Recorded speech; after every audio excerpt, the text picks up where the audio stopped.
I'll start off with the governance board since from the committee meetings and we'll go from there. Then we'll go to academic and then go for the rest as per the agenda. Okay, we are live. Okay, we have concluded our closed meeting session and we are beginning our open meeting session, returning to our open meeting session. Per our closed meeting section, the board has voted to approve a new board member and look forward to welcoming that new board member soon.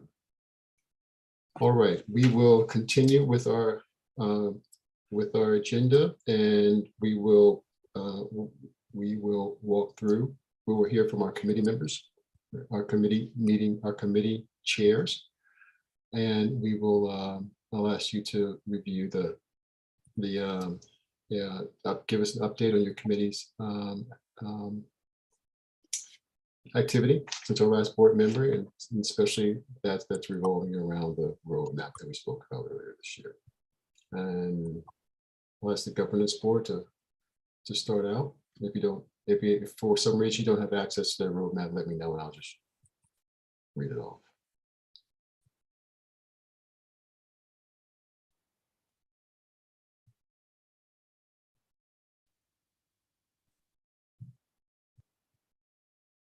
Amy or Tracy? I'm sorry, Hoyt. I don't think I know what I think you were discussing previous matters with Tracy, and I think I just see she just dropped from the call. Okay, no worries. All right, well, we will come back to that then. Tracy's actually coming back on. She just came back.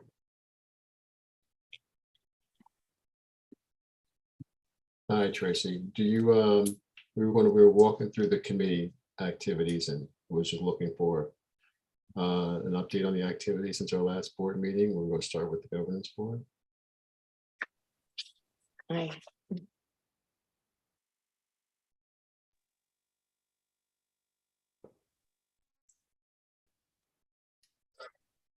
I believe one of the items was developing, the board was working, the governance committee was working on developing an onboard package for the new board members. Yeah, apologies. I don't have access to my computer. Okay. As you can see, I'm trying to gain access. No worries. Why don't we come back to you folks, and we'll go to academic. Miss Orr, how are you today? I'm doing well. How about you? I'm doing okay. Happy Saturday. All right. So Academic Excellence Committee, basically we've got about 3 key areas of focus, which is, addressing the faculty well-being, assessing student social emotional well-being, and then also how all of that is playing into addressing some of the learning loss or gaps as a result of the pandemic. I'll start off with the student part first, which we looked at some of the data that was done earlier in the year, and there were it was really good, positive stuff that came back. Maybe just a couple of concerns around the self-efficacy and resilience piece, but steadily over the year that has been increasing as the kids are back to a more normal school experience. So that's the good news. That was great.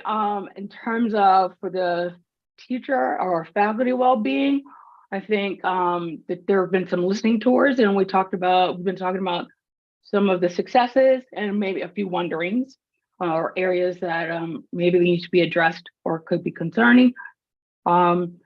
So overall, some of a lot of what came out of the listening tours was positive.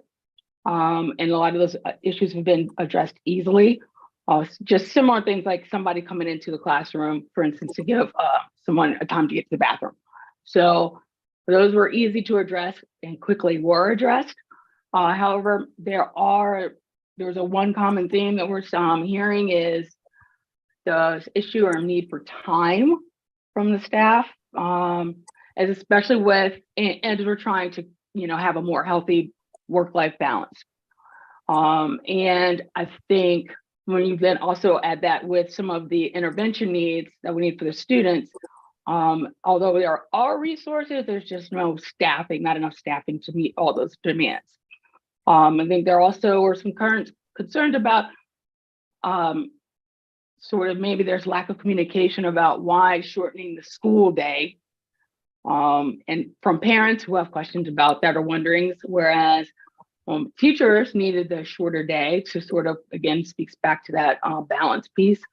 But then also when you put all that together in the mix, obviously you're gonna have an issue, because how do you get the interventions? You don't have all the staffing and you shorten the day. So something's got to give there. Another concern came up was about sort of professional development and growth, and just the need for maybe some more diversified opportunities for some of that professional development. Right now, it seems to be it's there, but it is sort of general baseline stuff.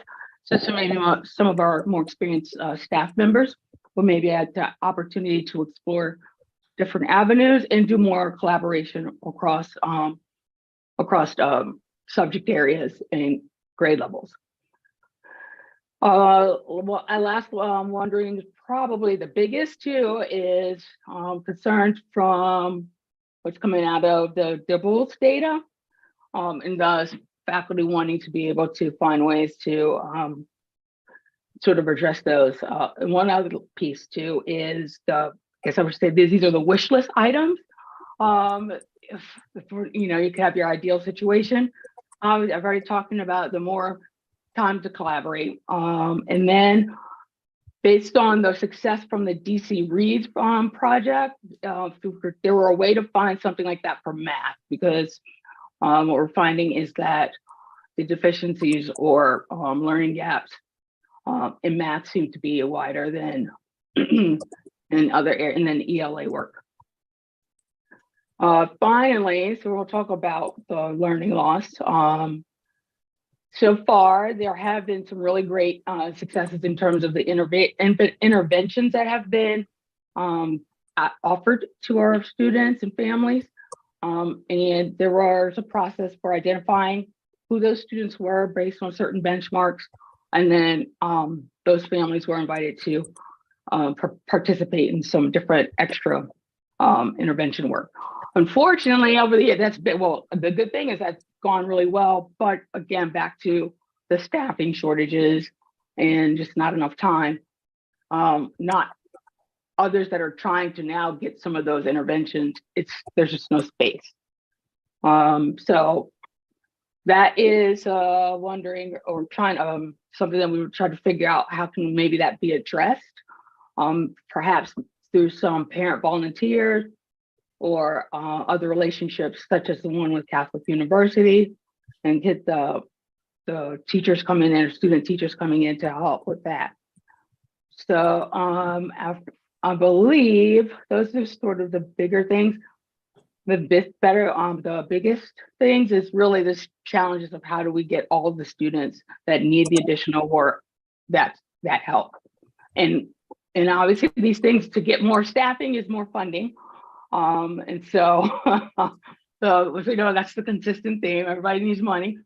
But I think just trying to figure out and explore alternative options and resources, free of charge, preferably, that we could utilize to help with some of these issues. Again, like some of the intervention things, it's just literally you just need somebody there to run the kids through the games to give them. And the other piece is finding the time when to offer that extra help. Obviously, you don't want to keep stressing your current staff, and you also don't want to. You want to respect the time families have outside of school, so they can still do those things that are also important in life. So we've not quite come up with any solutions just yet, but perhaps the board will be able to brainstorm or think of some other options. It's definitely a balancing act. We have just in response to the comments about interventions. There are interventions that have been implemented and are clearly, the data demonstrates that children are benefiting from it. People are finding time early in the day before school starts for interventions. There's some planning for Saturday Academy interventions, but as you said, Kira, this all has to be supported by some source of funding, and there needs to be, we have great relationships with Catholic University, Howard University, and our student teachers. Yes, exactly. Ms. Galladay just mentioned that Saturday Academy has begun at East End for some intervention and support of students, but it's just, again, just reiterating that it is a balancing act between, finding time sufficient, staffing and funding to expand and keep this going. Absolutely.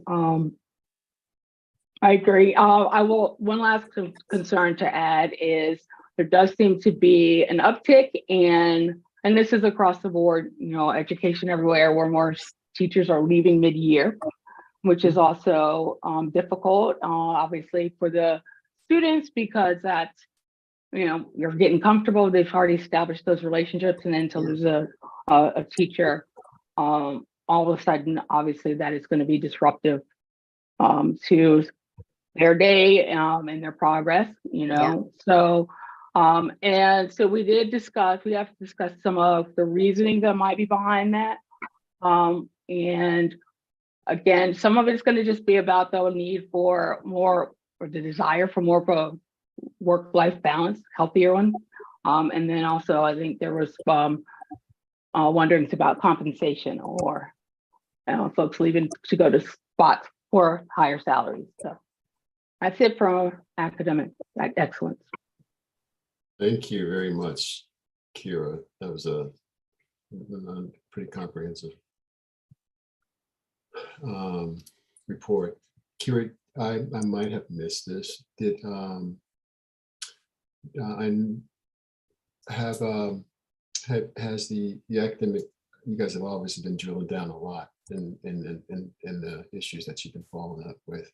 Has there been any opportunity to think about the kind of the school alumni community partnerships, or did I miss that?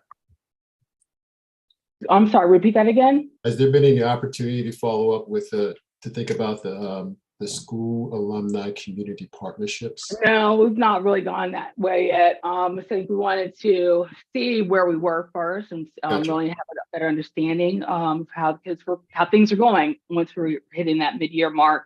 And also to see some of the initial data from the testing scores. Mm-hmm. And I think, like I said, that's really what's helped shed some light on where the most crucial areas of concern are, which is around that math work. So perhaps, as I was saying before, if there are alternative options to explore to deal with some of the prevention stuff, perhaps that might be where we go with those alumni community partnerships. Gotcha. Okay, excellent. Yep. Thank you very much, Kira. Thank you. I know that our development chair is on travel. Is there anyone from the development committee that might have a insight into the activities that have happened since our last meeting? Okay. I think that last I understand in touching base with Adina was that they were working on the a central development proposal, and making some good progress with that.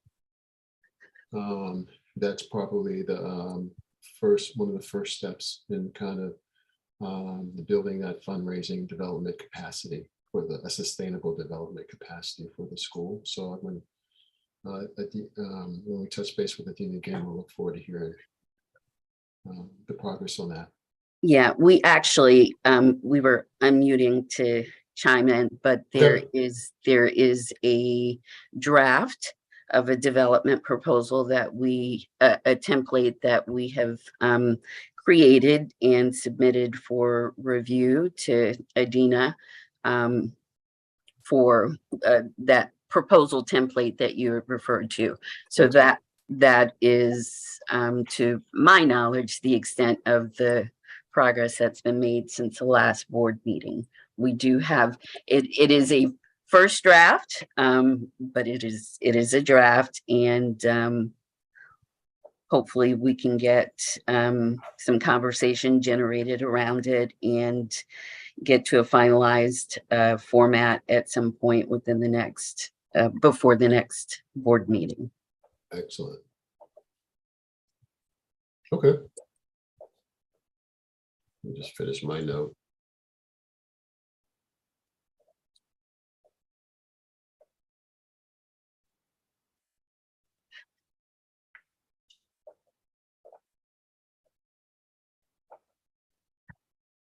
Okay, that's great. Yeah, I think that's excellent.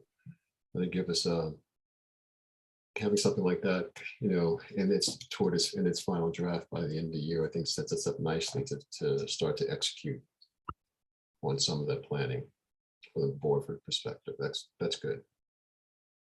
I will do the finance committee from here. I think what we've worked on, I think we've had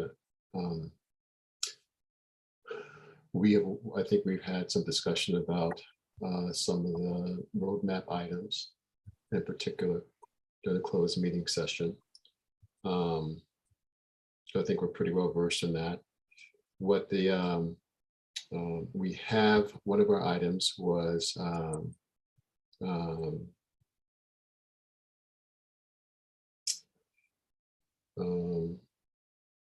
I think the accounting system enhancements. And I think that we spoke about that a little bit in some detail as well. So just looking forward to implementing some of those enhancements that's going to make it easier for us to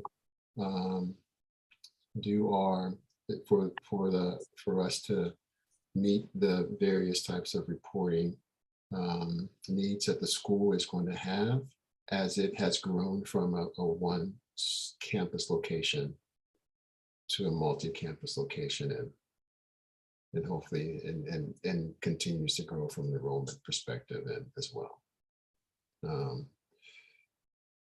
And we're still always in contact with Truist about just understanding where we are with one of our with our interest rate swaps, and continue to review that. We have not met with them about that yet. That's something that we need to do and kind of put on the calendar as well. Okay, I think that just leaves one thing. That's so I think we've gone through the academic, the development, the finance, and let's go back to the governance board. Can you guys hear that in the background? So, hi, this is Amy. I understand Tracy was having had some technology issues. But I think we are continuing to work on a few ongoing tasks. Hoyt had mentioned, yes, one was that developing the onboard package for new board members. Also, a sort of which included a background on the school, the board history, the different committee structures, and sort of the why Stokes, and sort of inclusion as well. And we're another ongoing project of working on the updating the bylaws And I'm looking at confirming board members' length of service and, our continual process of identifying new board talent for both our committees and future board appointments. So those are still ongoing tasks and that we're working on, that we wanted to just make the board aware of.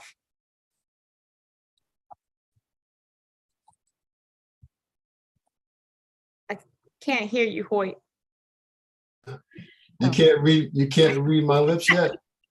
No. So Amy, I just forwarded you and Tracy and Erica an email that will hopefully be an email that would be your point of contact, an organizational point of contact, and we'll follow up with a personal point of contact in the organization to do where we can look to for that could be a provider of the board performance assessment. We had one previously. If you guys are having trouble hearing me, that we've had one previously, and it will be. I know that's one of the items on your thing. So this is something that would be the third party consultant would run with, and the governance board would be the point of contact. But so I forward that to you. That's in your inbox, and I'll let you guys kind of run with that and update us on when we can expect to have one, and what we'll need to do, and when we can when it should be wrapped up, so we can have their performance, their report, I should say.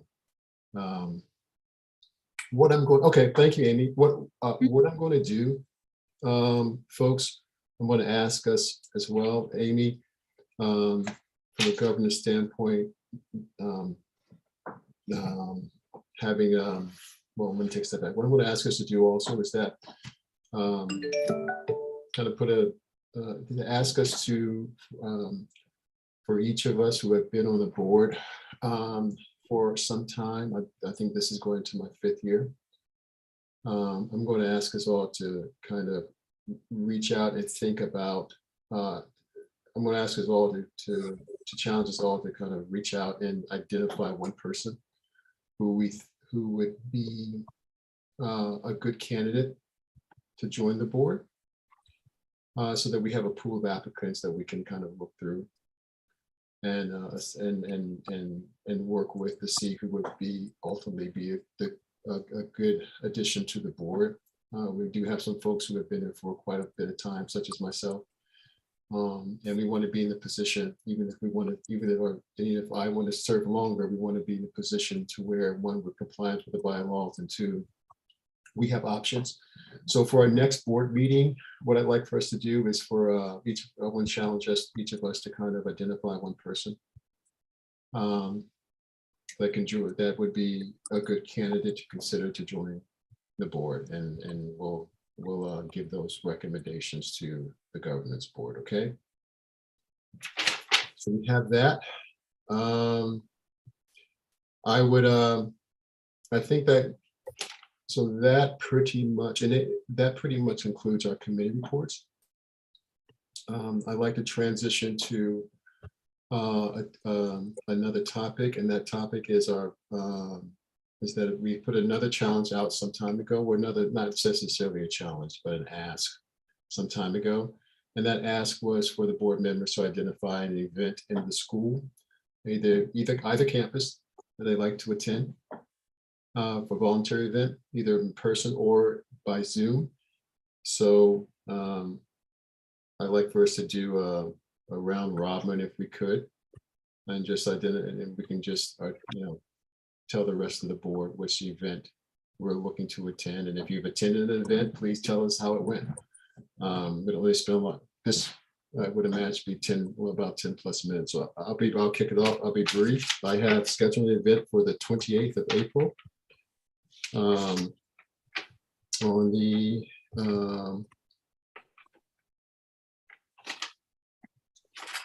volunteer appreciation. Thank you. It would be nice for me to be able to find out my notes when I write my notes. Otherwise, why am I writing my notes? So the April 28th for Volunteer Appreciation Day that I'd like to attend for Stokes. That's me. Next. I'll go. This is Crystal Galladay. So I attended and participated in the Black History presentation at the East End campus, which was amazing. It was the biggest it's ever been, and it was great feedback from the community. And then also I attended and as a parent, but also supported Kira, who was on there as well for our First Fridays that took place on Friday, March 3rd. Okay. So those are the most recent things, and I'll plan to participate in more as they come up.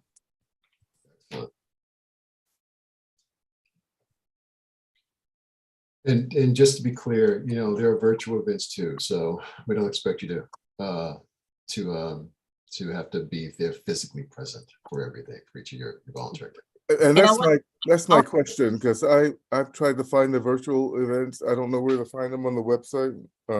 So I'm First working in New York. Friday is an event that happens every first Friday. Yeah, but that doesn't work for me on my work schedule. But Oh, understood. Yeah, it is. yeah, but yeah.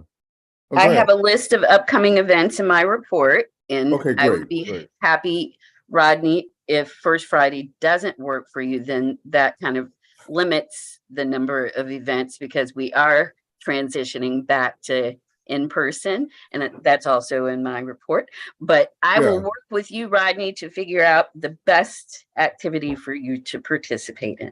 Okay, great. Thank you. You're welcome. Well, as Crystal mentioned, I got to attend my first Friday last week or the week before, and which was wonderful. And it was good time because the Academic Excellence Committee had just met the night before, and we discussed basically a lot of the stuff we had. So we had already gone through the presentation, but it was really nice to get some of that parent feedback too. And though because I'm working in the school, it is difficult for me to get away for those things, but I got spring break coming up here soon, so I've actually reached out to Erica to try to figure out a way for me to visit Stokes and hit both campuses since I've got all this free time on my hands. I don't know what to do with it. What is that? All right, I know. Let me not jinx it. So anyway. No, thank you, Kira. That's great.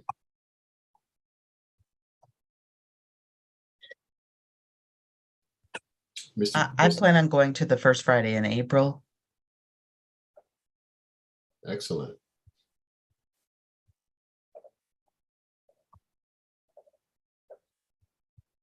Excellent. I haven't settled on my month, but I also plan to attend one of the first Fridays. Okay.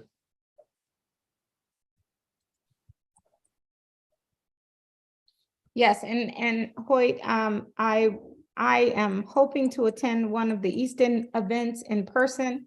I really want to go to that French-Spanish basketball game at the end of the month. So that's the first hope, but if not, I'll make sure I make it to the volunteer event at at the Easton campus on the 28th, April 28th. Okay. Excellent. Mhm. All right. Excellent, folks. We'll catch up with the other board members. I think it's, you know, as I'm not saying anything new, that it's important that we're in front of the school and being able to meet the school community, and they know who we are, and can let us know that we're involved as well, in addition to the one time the time that they see us on this call. Then let me transition over to any questions on that so far before we transition over to the final part of this, which is the executive director's report. Okay, Erica. All right, let me share my screen.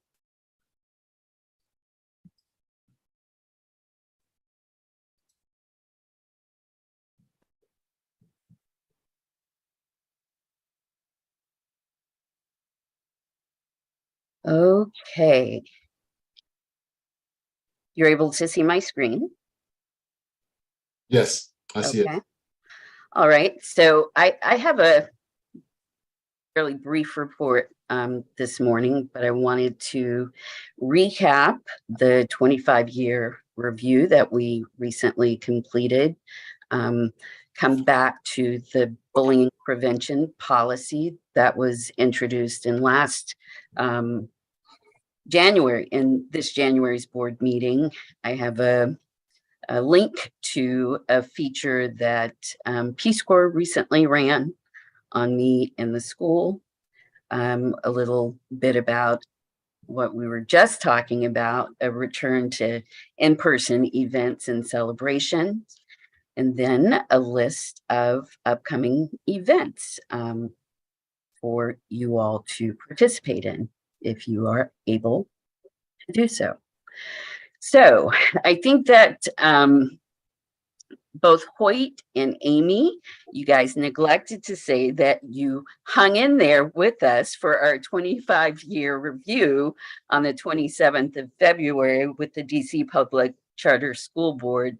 The review process, actually, the DC Public Charter School Board hearing started at 6 p.m. on the 27th. And our actual review did not happen until 9:30. So those who hung in there with us, your troopers, we appreciate it. By the time they made it to us, I think it was almost past my bedtime, but we hung in there. We got through it. PCSB, just as a reminder for board members, conducts charter reviews 5-year increments when a school is 5, 10, 15, 20, and so forth years old. They will conduct reviews, and charter renewals are held every 15 years. So our next 5-year encounter with the DC Public Charter School Board will actually be our 30-year review. This was a significant milestone for Stokes School. Out of the 135 charter schools that are in the District of Columbia, only 6 charter schools have reached the 25-year mark. And so this is something to be celebrated.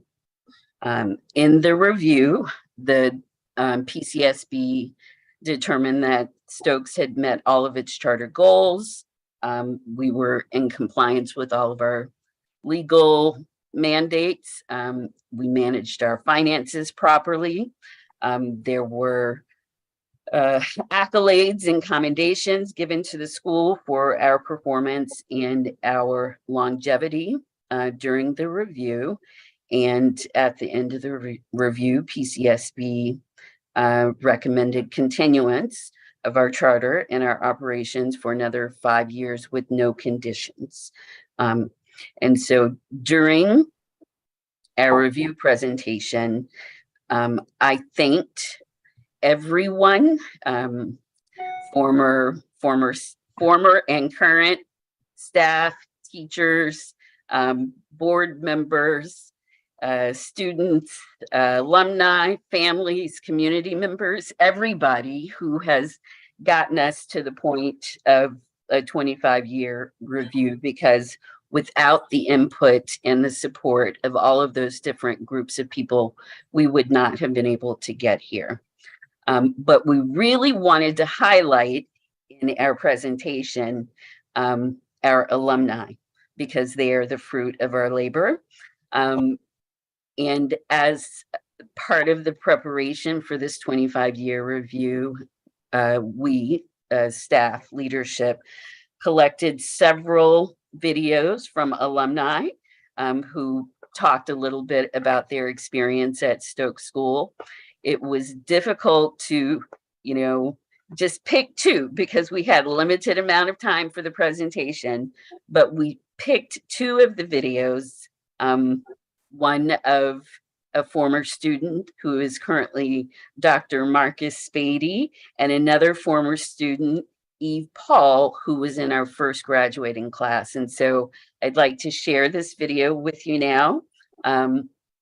It's about 4 or 5 minutes, but let me see if if I can do this. Okay, do you see the video? Not yet. Okay, then I'm going to have to go back. Just a moment. I'm gonna have to stop the share. Stop share. Okay, and I'm gonna have to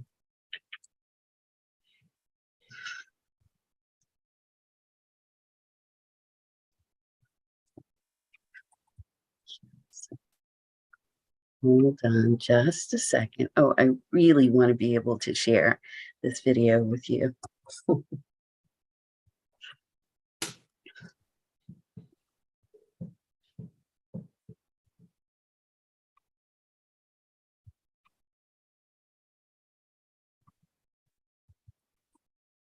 Okay, can you see it now? Yes, ma'am. Perfect. Yes. All right. And hopefully you can hear it as well. Hola, family. My name is Marcus Spady, Stokes class of 06, Spanish track. Currently a medical doctor in residency, training to become a radiologist. I have family roots in New York and Louisiana, although I lived in multiple places growing up. Lived in New York, lived in DC and Houston. While I was in DC, I had the amazing opportunity to attend Stokes, and it was just a great experience all around. One thing I valued the most was just the exposure to sports, language, activities, travel. It really just, allowed me to learn about myself, allowed me to gain exposure to things that I liked and what I don't like, and really allowed me to kind of figure out the kind of future that I wanted to have. And without exposure, you never know what you're going to be into. So I'm truly grateful for that. Always appreciative of the Stokes family. Happy 25th anniversary and go Eagles. Je m'appelle Eve. I graduated from Stokes School in 2004 and I studied French. A little bit about my family background. I am originally from DC. Born and raised there. My whole family's born and raised there. My grandma was actually on the board for the school when it opened, and as any good grandma would, she enrolled me, and it was pretty much history after that. So many things from Stokes has followed me and been with me, especially taking care of myself, others in my community. I cook and I'm a chef in my spare time, and I actually feed people who are in need here. I actually live now in Tampa, Florida, so I've relocated quite a few times around the US.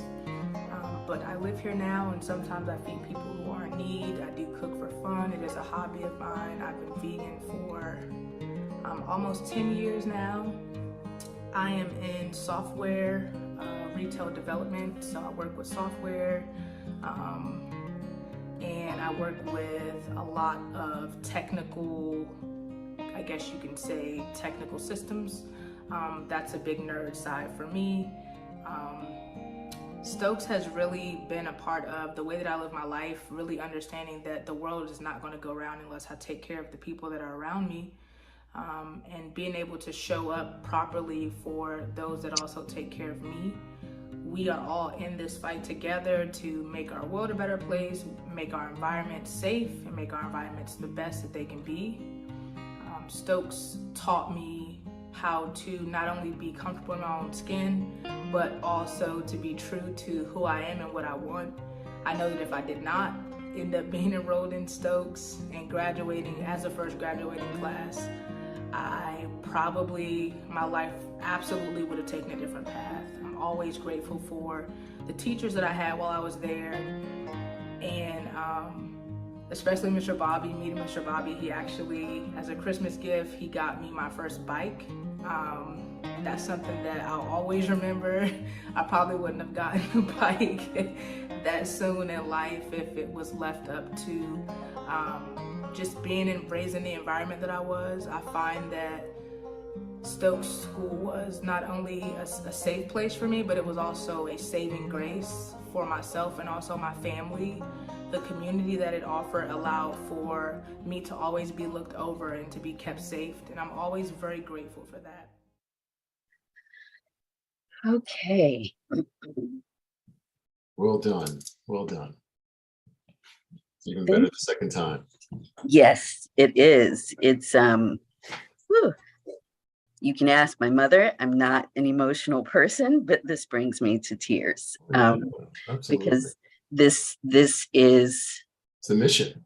it is the mission in living color. It's the Yeah. reason why we do the work that we do. So I just wanted to share that. All right, let me get back to the rest of my report. Well, we want to say to you, Erica, congratulations, really to you and the Stokes team. It is so amazing to be one of the very select schools in the DMV who has obtained that 25-year milestone as a charter school. It is evident by, the whole team, how much work and love goes into Stokes each and every day. And you serve as a model of excellence for all the schools in the DMV and all over. So once again, congratulations to you and your team. And we're glad we were able to stay and hang on and see that and show it to everyone today, along with Crystal Galladay. But we know all the board members were thinking of you as you presented to the board and got that 25-year approval. Thank you, Amy. And yes, I apologize. I neglected to say that Crystal was there in support of the process as well. I appreciate it. Okay. Now, to the rest of the report. Just a moment.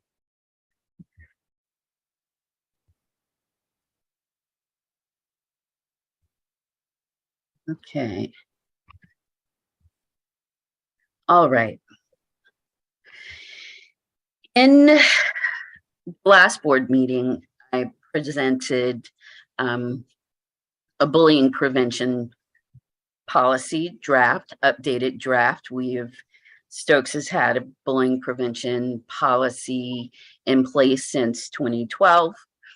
The draft that I presented in January had been updated to align with the Student Fair Access to School Amendment Act of 2018. The updated version of the policy removed any references to exclusionary discipline, suspensions, and expulsions, which are only able to take place in very limited circumstances. And Stokes tries, as to the best of our ability, not to suspend, or we haven't had an expulsion in 24 years. The original policy that I proposed last meeting had been approved by the state superintendent of education. Their head of bullying prevention had reviewed and approved the policy, but there were a couple of questions that Stokes board members had about language in the policy, and I wanted to address that now. We have updated the policy to reflect some of the feedback that was given last board meeting. In particular, there was a question about the role of notification or the timing of notification to parents and guardians about issues of bullying. The original version read that Stokes School will notify parents or guardians of alleged targets, perpetrators, and, if appropriate, witnesses to an incident of bullying behavior about the nature of the incident and the procedures and steps in place for responding to it. And that was followed by this sentence: a team member will determine if parents or guardians should be informed prior to or after the investigation of an incident.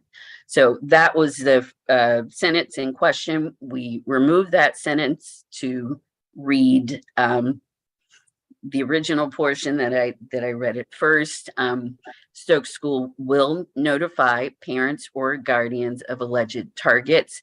There's no mention of at what point that will happen in the process, because every process is nuanced, and so we can't say exactly when parents will be notified.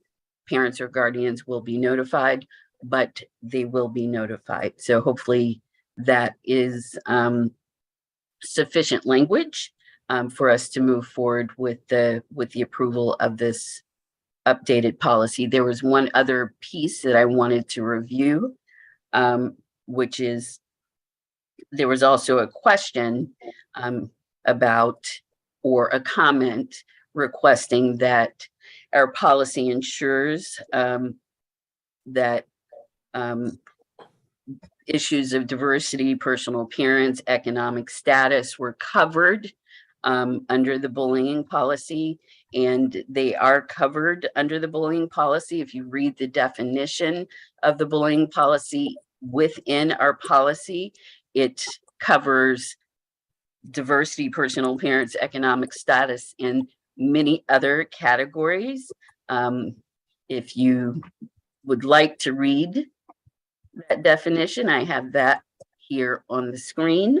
But with these changes, I would like to ask for approval of this policy. And if there are any questions.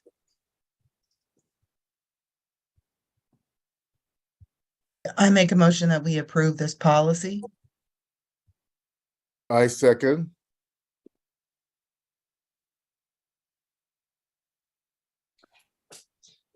Okay, can we have we'll take a vote, please say aye or nay to approve the policy.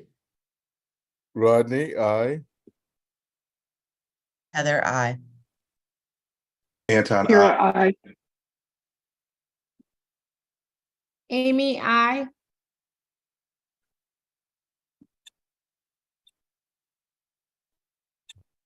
Crystal, if you're speaking. Yeah, Crystal, I. Then Hoy, aye. Okay, the motion carries, and this language has been approved by the board. Okay.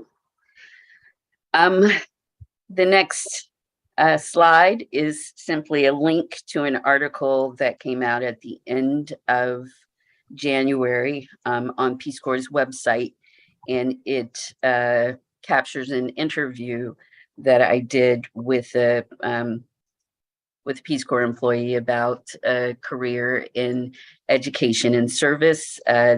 Stokes School is mentioned several times in the article.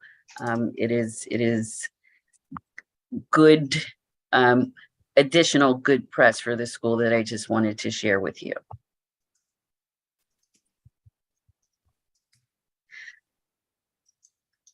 Also, as we have mentioned a couple of times during this meeting, we are transitioning out of our pandemic posture and returning to many of our old celebrations and traditions, which is what makes Stokes School, one of the things that makes Stokes such a special place, just the way that we come together and we celebrate, and all of the different ways that happens. Within the last few months, we have returned to open house events for prospective parents at both campuses, and there was great interest at both campuses. We have returned to celebrations of learning in-house, inviting parents into classrooms so that students can demonstrate what they have learned and share with the community. And as Ms. Galladay mentioned, we had phenomenal Black History Month celebrations at both campuses. And I have another video. If you're up for another minute of video, I have a fabulous video that I'd like to share of, it's a compilation of the Black History Month celebrations. Do we have time? What time is it? If we don't have time, the link is, yeah? Okay. Good. All right, hold on just a second.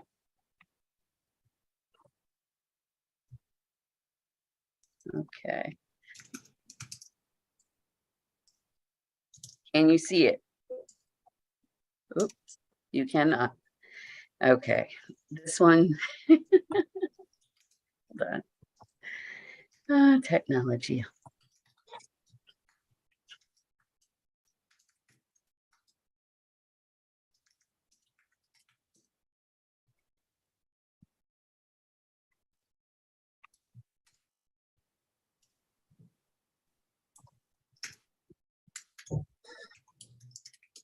Okay. Okay, got it.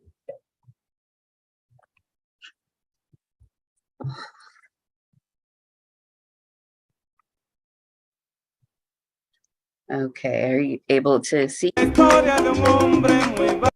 can you see in here? Okay, let me rewind to the beginning.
Okay, so as you can see, we have incredibly talented and creative and resourceful staff and students at Stokes, and we are thoroughly enjoying being able to have in-person gatherings again.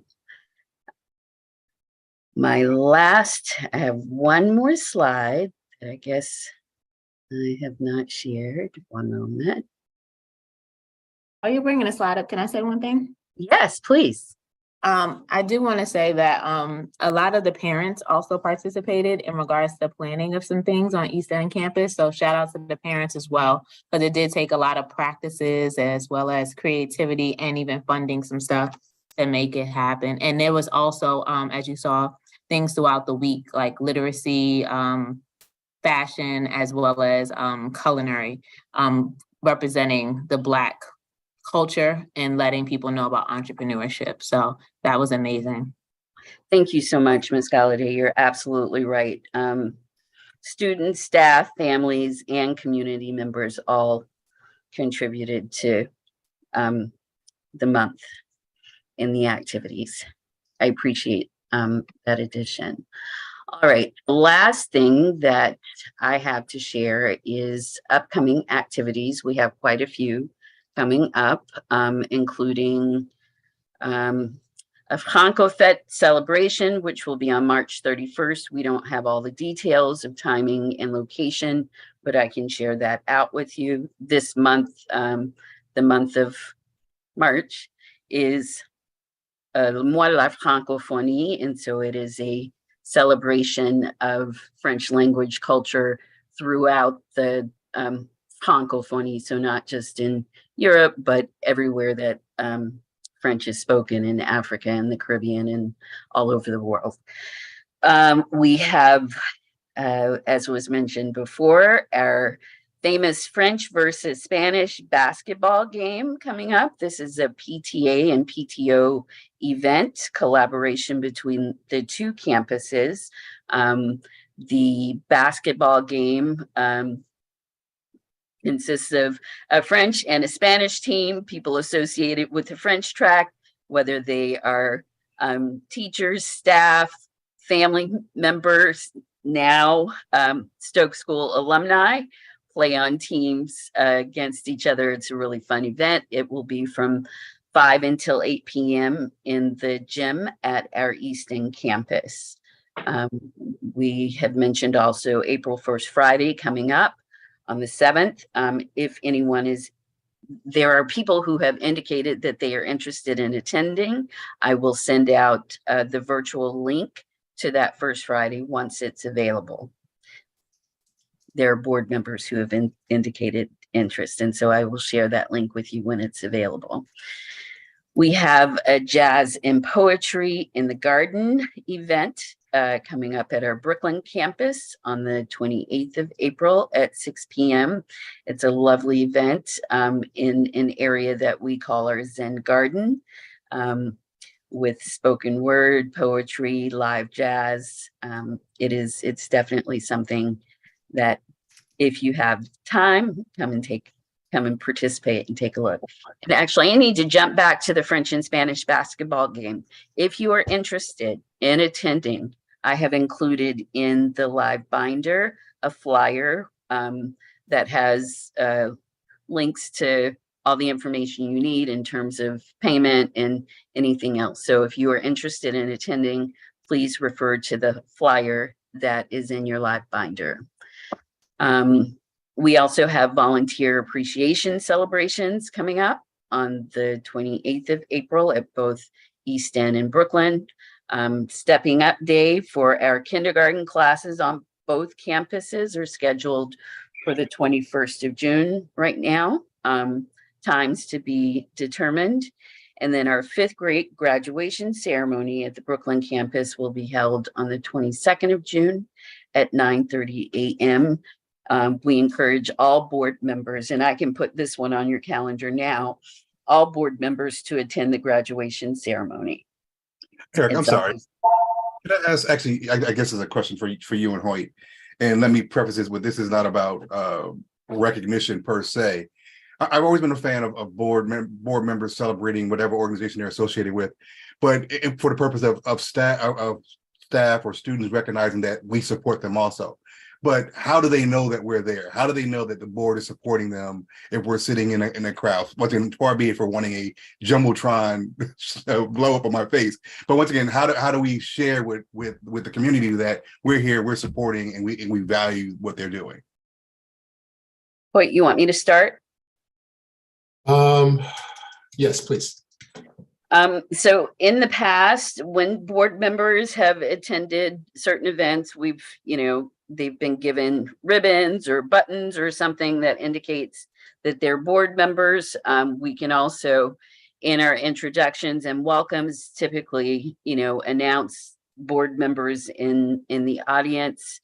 There may be other ways to recognize without putting you on a jumbotron, but just if there is something physically that the community can see that distinguishes board members from other audience members, I think that's a good way to let them know that you're there and that you're open to conversation, to introductions and so forth. And Ms. Moore has raised her hand. Yeah, I just wanted to add that if any of the trustees are interested in playing on either basketball team, I'm sure you will be welcomed, because we have the younger people and we have the older people on the teams, and we have people who appear to have played basketball all their lives, as well as people who may not have ever played before. It is all fun. We have a couple of alumni who are like 6'6", 6'7", and playing basketball in high school. So I understand, I've heard through the grapevine that they are interested in participating. Yeah. I will look forward to cheering them on from the stands. I appreciate it. I smiled and cringed at the same time. So thank you. Oh, and it's it's co-educational teams. Oh, So, okay. Heather, Amy?